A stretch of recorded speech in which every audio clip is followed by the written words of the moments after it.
Howdy folks, Doc here with Last Best Tool, and I saw a video about this Ozark Trail crossbar pocket knife on Max Level EDC's channel the other day, and it really kind of piqued my interest, mostly because it was orange, but also because it was a crossbar that looked very similar to kind of the Benchmade Bugout, or in fact this Benchmade Bugout's got a orange handle, except this is $9.97, which normally I wouldn't even bother thinking about a knife that's, under $10 just because, and I don't usually highlight Walmart tools, but I thought this is kind of interesting because it's taking what was once a very kind of affluent locking system and bringing it home to the masses.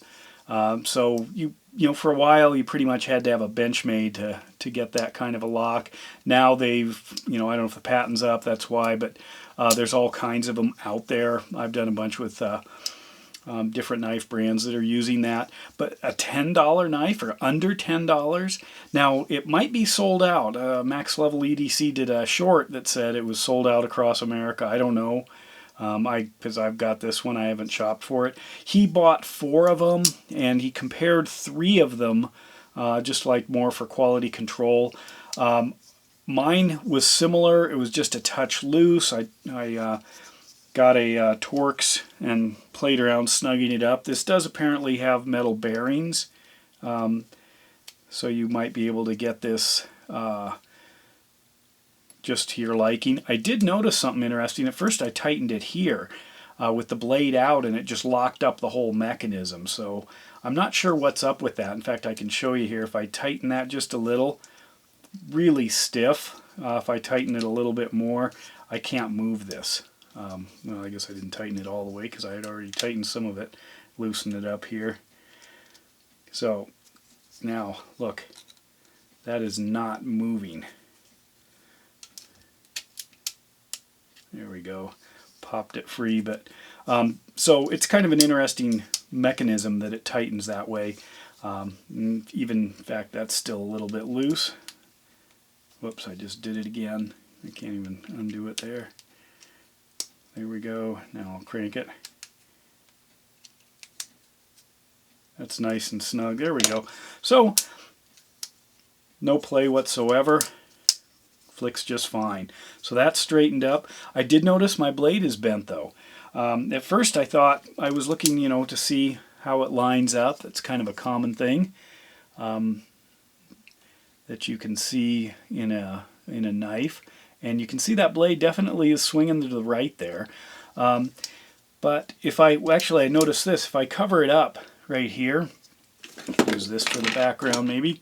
If I cover that up, it looks fairly straight, and then it kind of goes off to the side. So if I line it up with this ruler here, you can see it does go out a ways there. If I put the ruler on the other side, there's the line up there. There we go. You can see that's a little unbalanced. So there is some bend in the blade. I'm not too worried about it. Maybe I'll try to bend it back. The specs on this: D2 steel, hollow grind. It feels like a painted blade. They don't say. Not sure of the hardness or anything. It is a injection molded plastic scale on looks like a steel liner. I don't know if it's stainless. There are 3 dedicated skeletonized holes there, and then a big cutout for the locking mechanism. Has thumb studs on the blade that stick out about right, and then the crossbar lock sticks out a little bit more than a Benchmade does, but still not too much. Let's see where it is. Well, this one's really flush. Probably not the best example there, but anyway, what else? The pocket clip on it does work. It's got a little bit of raised screws there. If you compare that, say, to the Benchmade raised screw, it does help hold the knife in your pocket. A little extra there. Seems like a really stout spring steel probably. The The cutting on this, the D2 steel, out of the box, actually out of the little package. Well, there it is. We'll have to see how this goes for longer term. If you live in a cardboard jungle, slices through cardboard. Here's some cardboard with tape on it. So I have no qualms there.